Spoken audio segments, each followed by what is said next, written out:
In the Church of Scientology, you have to pay millions of dollars to reach the rank of OT8. And when you do, especially during the time of Carriere's days, you will find out something about L. Ron Hubbard that's quite disturbing. Not only does he claim to be the Antichrist, but he himself claims that Jesus was a boy lover. Maybe he's trying to fill the shoes of a divine one. Let us know what you think about this episode.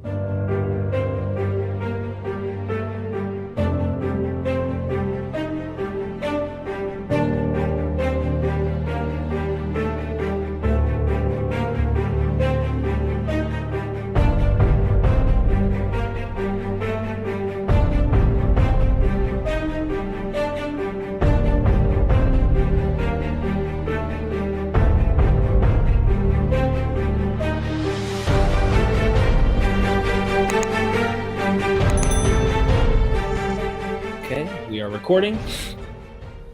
3, 2. We are MythVision. Welcome back to MythVision Podcast. I'm the host, Derek Lambert, and today the co-host. I like to consider her a host because she's often on the show. You could call her a guest or a host. Either way, Carriere is joining us today. And when I say that she has her credentials in Scientology, she knows what she's talking about. Welcome to MythVision. Derek dear. Hello. Hi, everybody.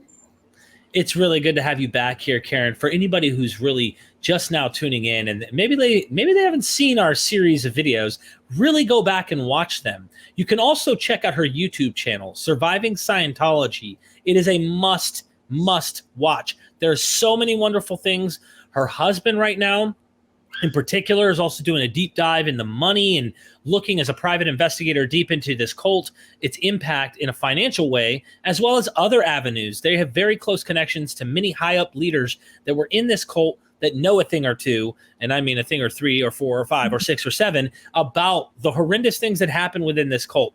And also today we're going to be mentioning our good friend Tony Ortega's blog. Go to TonyOrtega.org.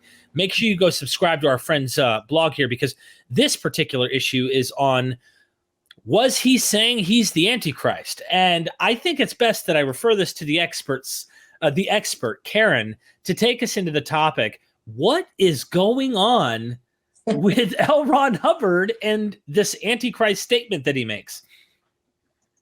Yeah, I have to backpedal just a little bit. Please. To tell you what it costs to get up to the highest level of Scientology, called OT operating thing 8. Is OT 1, 2, 3, 4, 5, 6, 7, 8. Easily costs $1 million. Easily.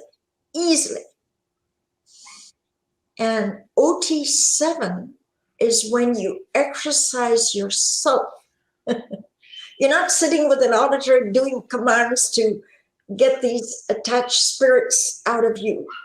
You are doing it by yourself, soul. And people are on this for 2-3 years or more, 10 years sometimes, before they can launch onto OT8.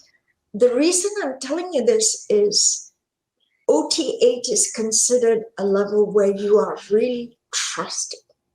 You've been through exorcism for years. You've paid them every 6 months to interrogate you, because that's, once you're on OT7, you have to return to flag for interrogations to be sure you have clean hands.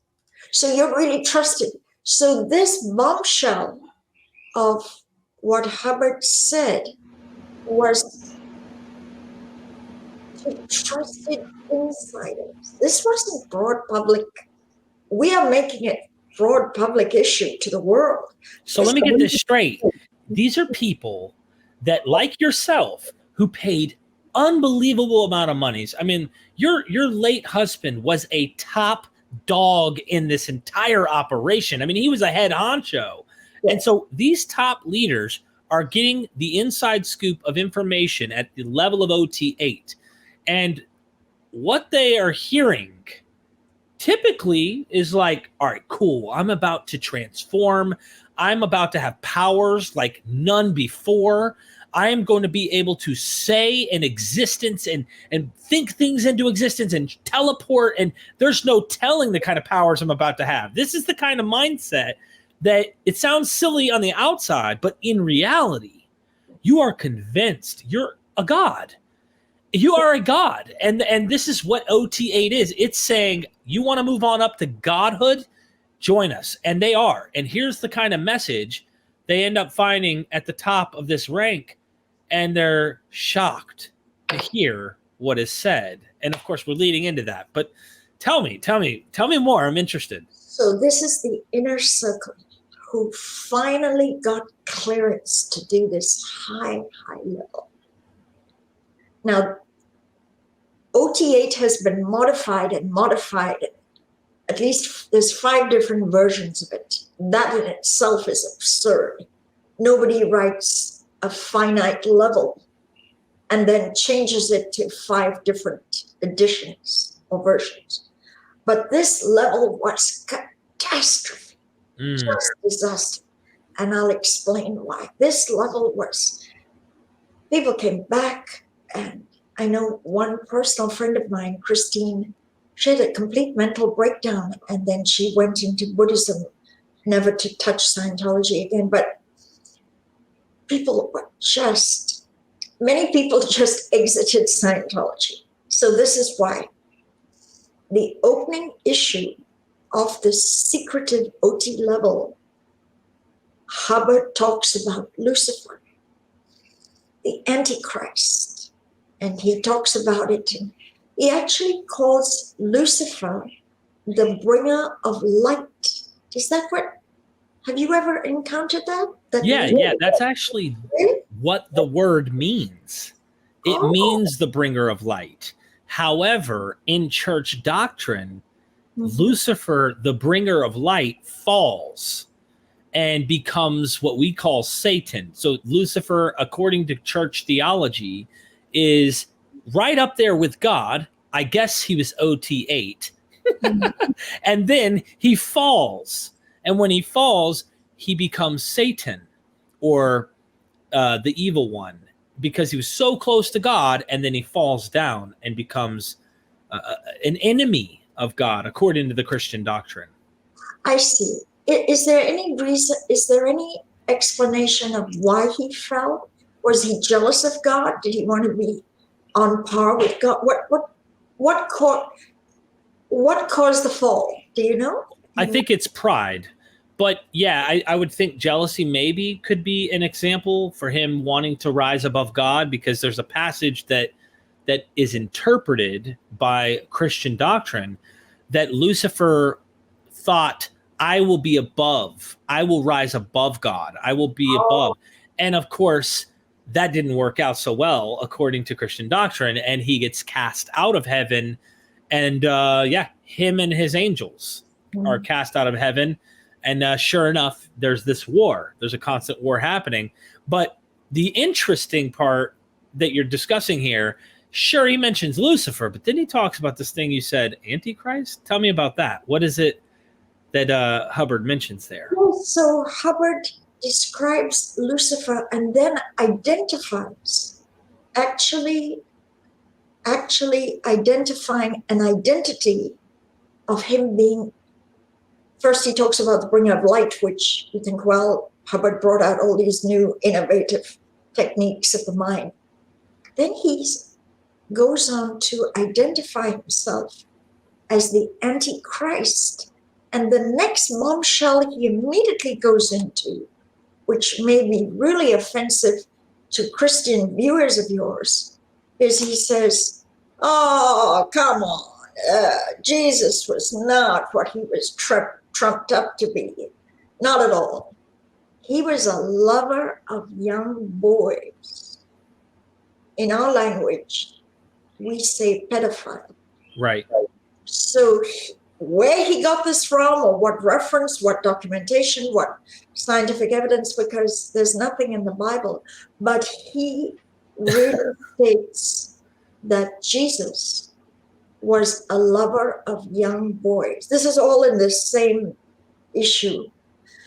Now, you know, Derek, this was peddled all over the web. It starts off by saying, by the time you read this, I would have already left my body and moved on to the next incarnation, blah, blah. And I read this and I thought, my God, his enemies have drummed up a piece of propaganda. There's no way. This is a demented issue. You know. So as a Scientologist, you read this and you interpreted this and said, there's no way Hubbard wrote this. Exactly. In my world, I thought, jeez. And you know, I've talked a lot about Hubbard's flaws and so it's not like I'm pro Hubbard. Right. But even it didn't ring true to me. And I remember for 20 years of my life, I studied Hubbard, every recording, every lecture. He made thousands of lectures. He wrote thousands. I know his style. I know what's Hubbard and not Hubbard. And I could not, with all that education into Hubbard, I could not accept it. So I tossed it off as like, you know, he's got a lot of enemies, this and that. And then Steve Hall, a dear friend of mine, who was at IntBase some 20 years, there's something in Scientology called CSW. And CSW is simply what we call in the outside world an RFP. Do you know what an RFP is? Request for proposal. Let's say you work for a huge entity that builds spy satellites, and you want to submit to the government that you can build these satellites for the National Reconnaissance Agency. Well, they say, okay, do an RFP. Request for proposal means you lay it all out, absolute line by line. We'll build 22 spy satellites. We'll build them with heat and thermal recognition so you can spot the copyright C on a golf ball from 1 mile up in the air. You're writing it all out. You're proposing why you want multi-million dollars from the government because you've got the technology, and then you give the price, and then you give the timeline of it'll take us 2 years to deliver. Boeing does request for RFP all the time, right? So an RFP, mostly your audience would understand an RFP. They wouldn't understand CSW. They're one and the same. CSW is simply proposing it all, laying it all out, giving the timeline. That's what it is. So Steve Hall is in the cult hierarchy, and he's looking at a CSW. It means completed staff work, meaning the proposal is right there.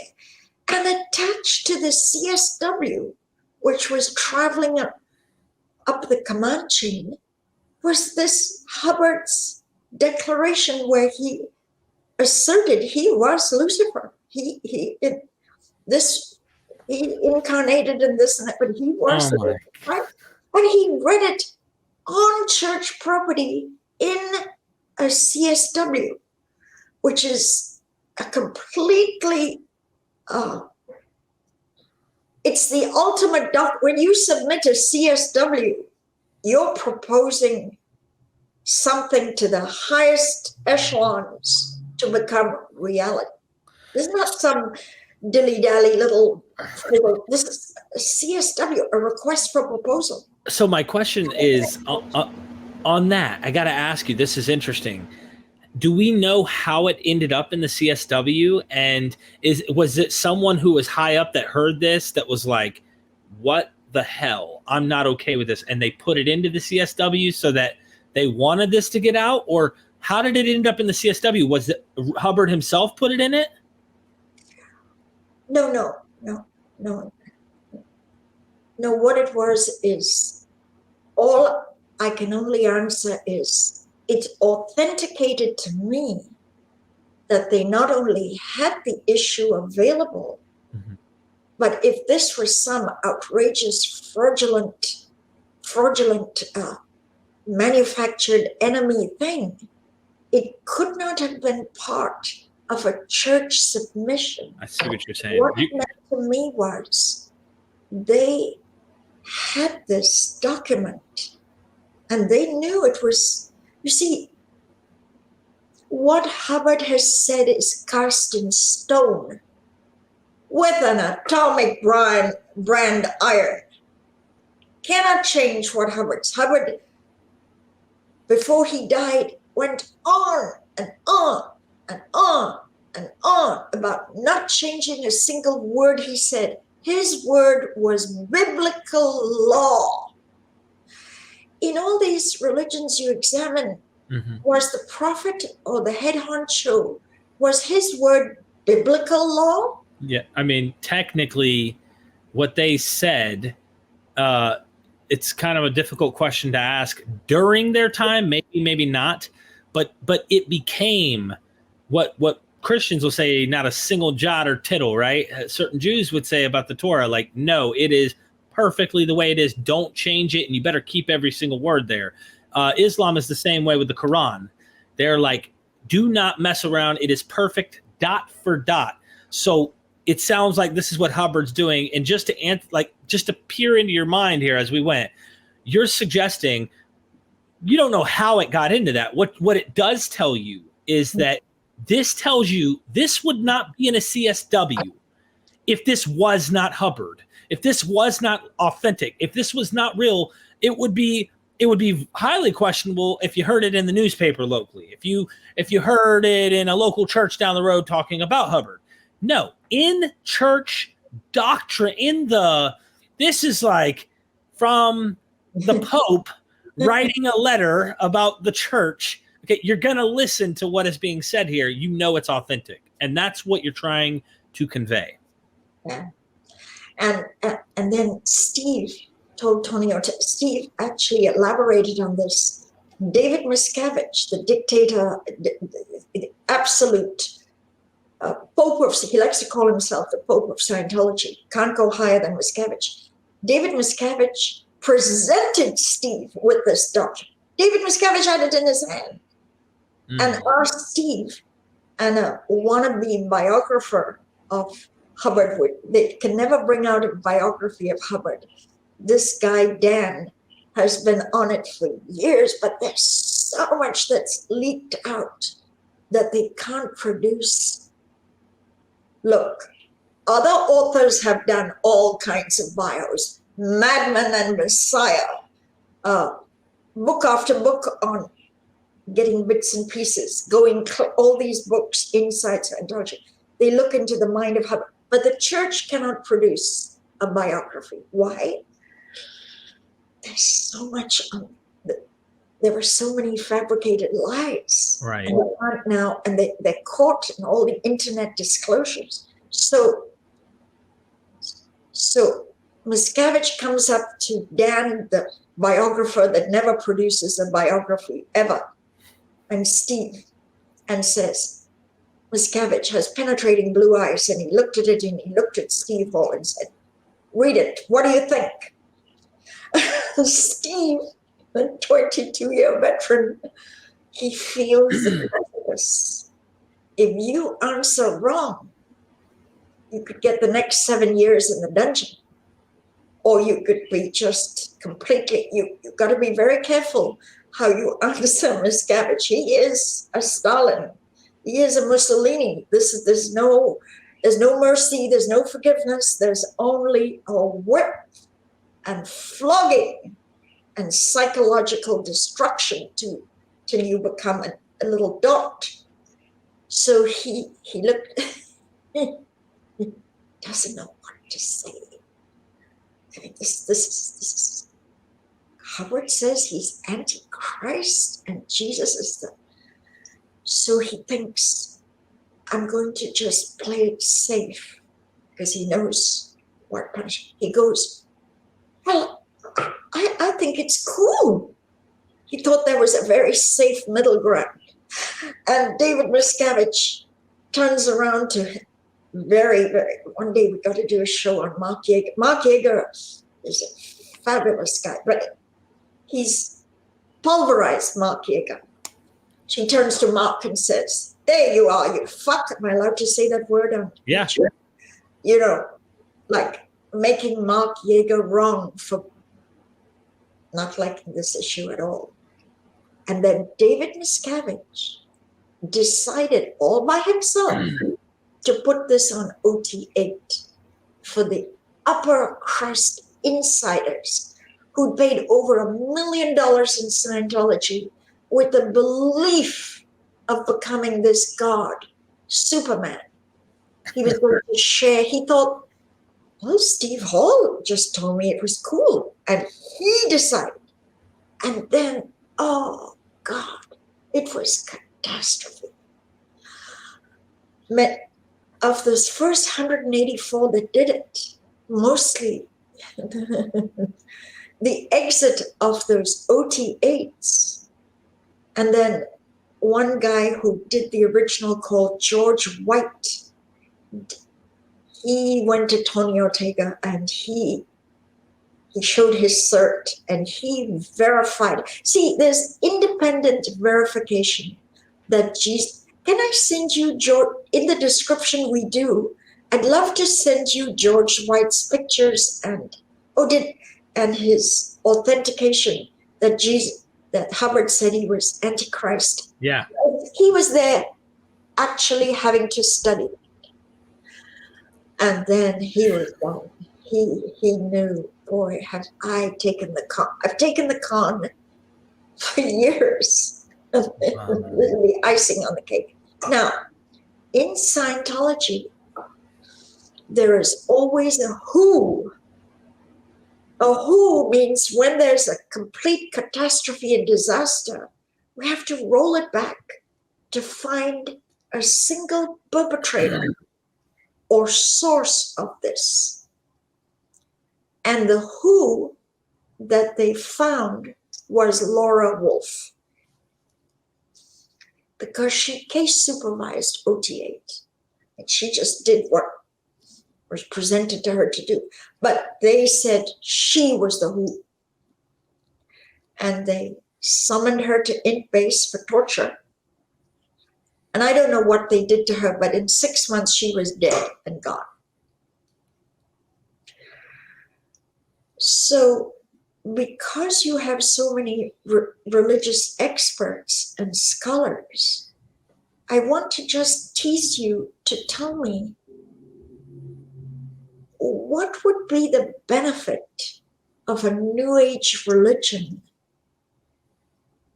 putting forth that the source of this religion was a dual Dr. Jekyll, Mr. Hyde.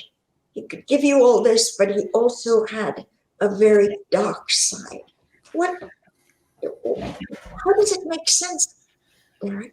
To be honest, that's really weird. That he would say he's the Antichrist, that something to do with Lucifer, that Jesus is a boy lover, that it's just kind of odd coming from that context. You know, I've dealt with people who are critics. I've dealt with people who are fans, who are devout Christian, who are haters of Jesus.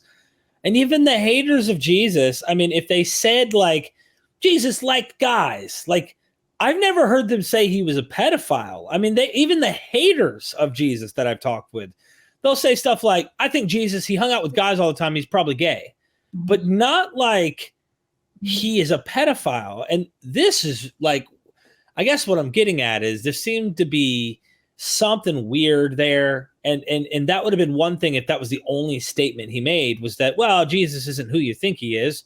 And he just made that statement. But then he said that he's the Antichrist. So what it calls into question for me is this a cult leader move that is somehow thinking it's hip and cool to act like he is somehow an Antichrist by making the Christ figure actually a bad figure and saying that the Antichrist is actually the good figure, which is me, which is a weird reverse psychology? Or is Hubbard is there something wrong with Hubbard? Mm-hmm. Is there something mentally off that he is just saying a bunch of ridiculous, odd crap Because he himself is not sane. I don't know. It's a good question to ask. This was written in the last 2-3 years of his life. And there's a lot of data that he had the start of dementia and Alzheimer's. This is a fact the cult absolutely want to hide and keep under wraps, because how could he be this brilliant author of everything to do with the mind and the spirit, and yet be a lunatic? So they hide this very much, but I was so conflicted. I'll tell you why, and I'll send you a picture. He wrote a 10-volume science fiction series called Mission Earth. During this time period, he wrote a kind of thriller called Mission Earth, 10 huge volumes. And the cult have kind of pulled it because there are sexual sequences in there that are absolutely beyond pornography. I mean, just porn, hardcore porn. And it's embarrassing to think that, because if his identity is a spiritual healer and a brilliant spiritual guru, you don't write science fiction porn.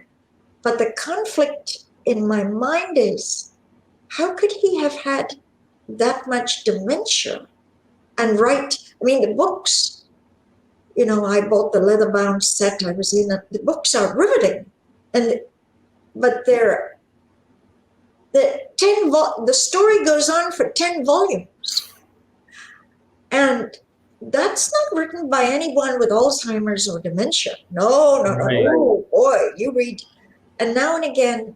So anyway, even though they've pumped Hubbard science fiction, I think the church hierarchy saw, this is an Achilles heel.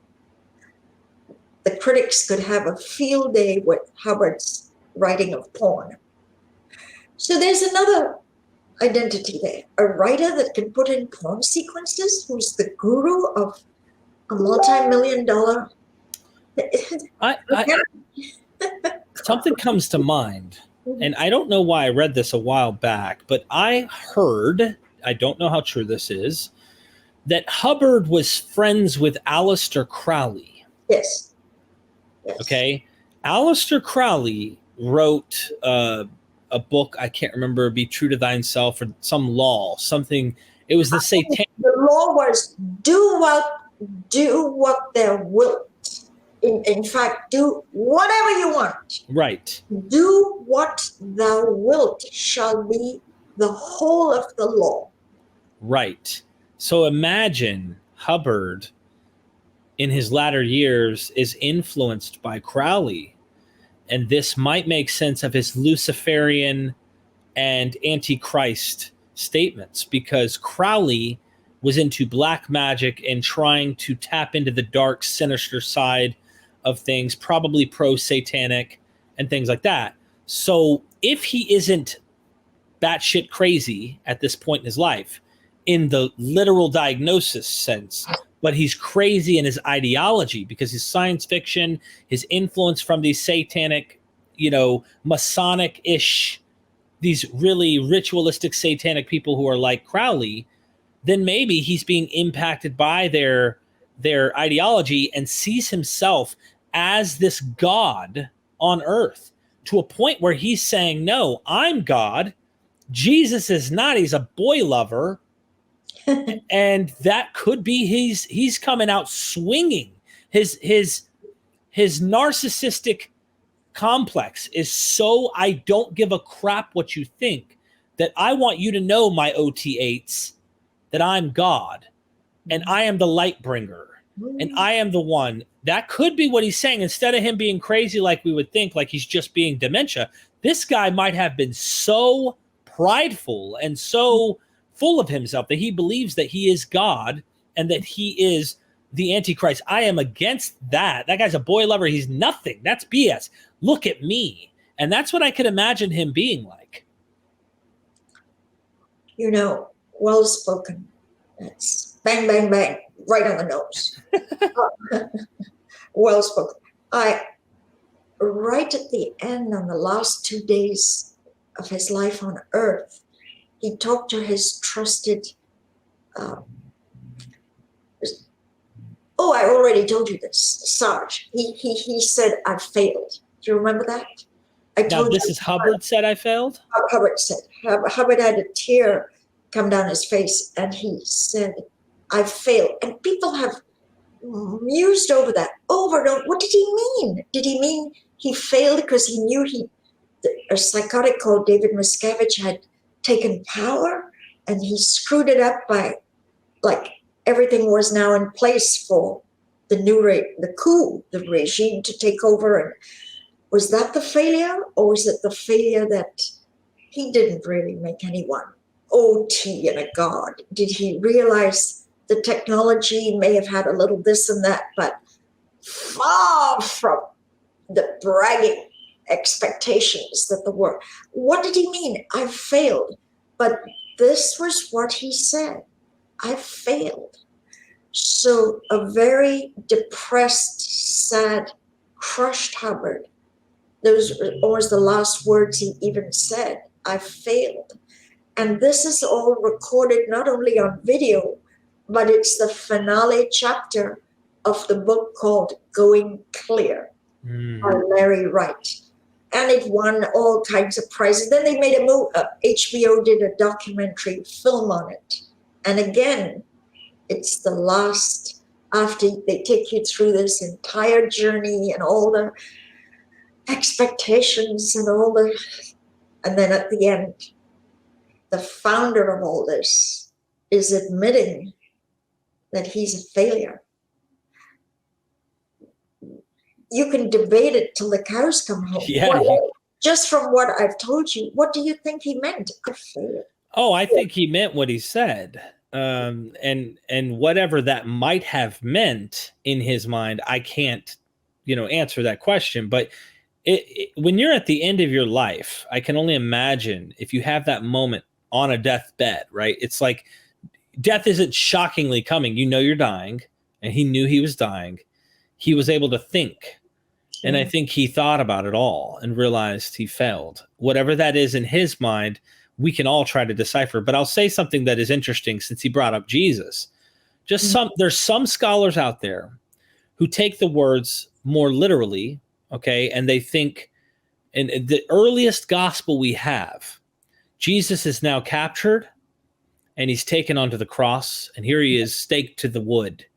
Above him, it says, Enri, King of the Jews. Okay.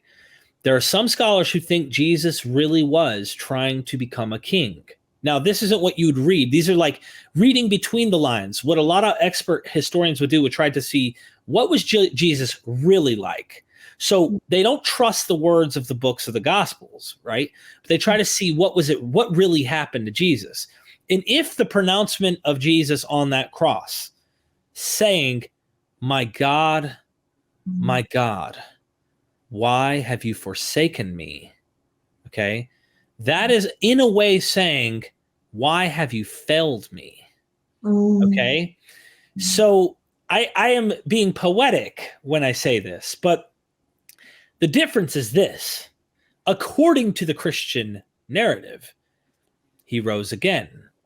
It didn't fail. Okay. According to their beliefs. Now, it's not mine, but this is theirs, right? But in Hubbard's, if you take that poetically and applied it to him, he failed, and that's it. The legacy is carried by this narcissistic asshole named David Miscavige. But as much as he says, he left his body and he went to another, whatever, they believe that. So in a way, there's a carryover. They still believe Hubbard is alive, but they think he's alive in a whole nother thing. It's another kind of mythology, if you will. The difference is there's no miraculous claims that I'm aware of where after he's dead he actually appears and he presents himself. Not that I'm aware of. Is there anything like that? Because then it would be really odd. It'd make me think they really borrowed from Christianity and got these ideas. Is there a teaching out there of that? No, but what you said was brilliant. That was very, very good. That was good, Derek. No, there have been some charlatans that have arisen in the last 10, 20 years, maybe half a dozen, claiming to be L. Ron Hubbard reincarnated. It's not even worthy of Right. air. They were just deluded, and one of them was a criminal in and out of jail constantly. Just hogwash. No, when you die and you're in the C organization, an issue comes out.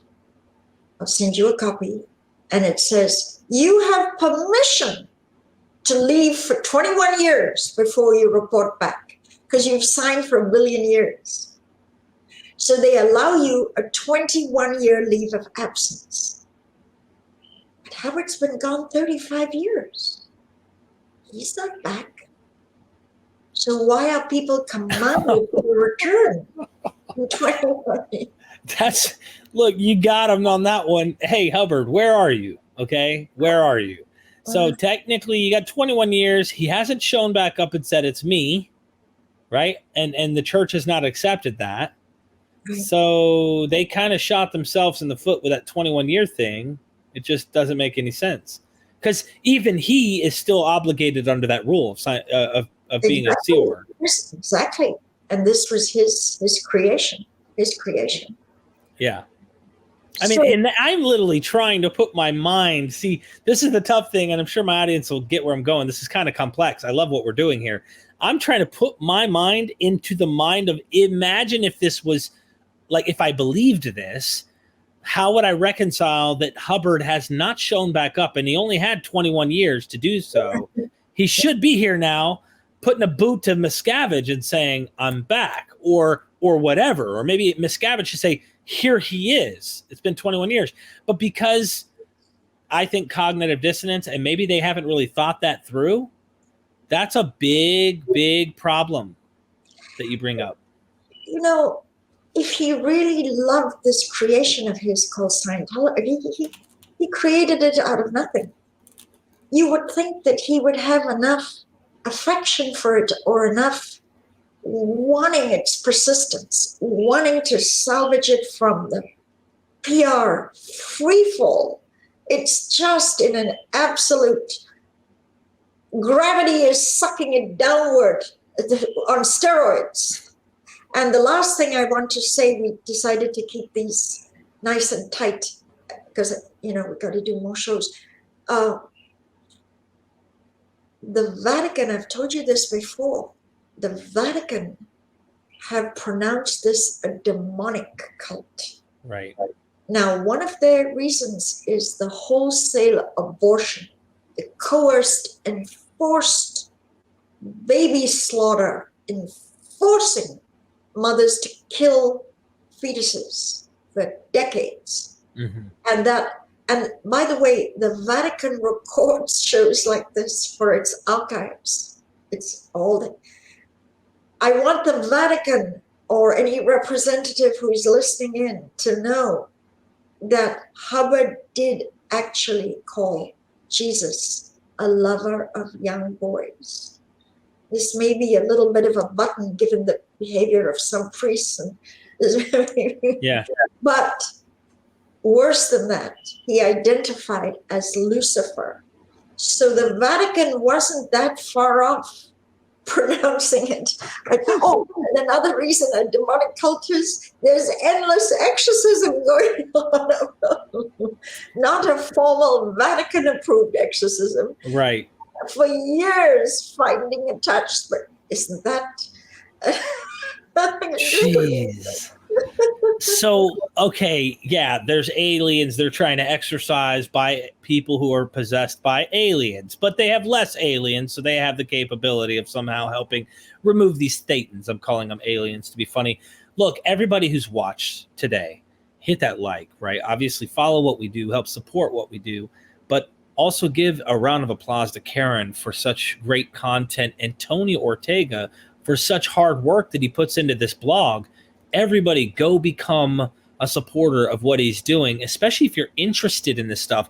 There is endless, and I mean this, endless amount of wild, real conspiracy. All right. So if you're into like wild conspiracy ideas, they're legit ones. Okay. That are actually, it's like, you know, when I get kind of a bad taste in my mouth about conspiracy theories personally, but when you get to Scientology and you find out, whoa, hold on, you mean to tell me the FBI really raided them over this whole tax thing and they found documentation where they had like, oh, that's facts? That's real? Oh my gosh. They make conspiracies true and not just conspiracies for conspiracy's sake. So be sure to go check out Tony Ortega's blog here, and also her YouTube channel. Wonderful work that she's doing there and over here at MythVision, constantly educating people on this whole cult that her whole family really, you know, they ruined her son's life and have been a huge negative impact. She's trying to reverse what she's been put into and help more people from ever going back into this. So if you're a person, I'll say this, as a person who is a skeptic, if you're a Christian and you have ever considered, or you're sitting on the fence, turn around. Trust me. Don't ever join this cult. Don't ever do it. I'd much rather you stay where you're at than ever join something like this. So, Karen, anything else you'd like to say before we go? Please save yourself $1 million only to find out that Hubbard said he was the Antichrist. Bye, everyone. Thanks, Dennis. Thank you. Thank you. We have to get this out. Hope the Vatican will record it. Get us among the cardinals. There you have it. Hubbard said it. Documented. Bye-bye, everyone. Bye. And don't forget, we are MythVision.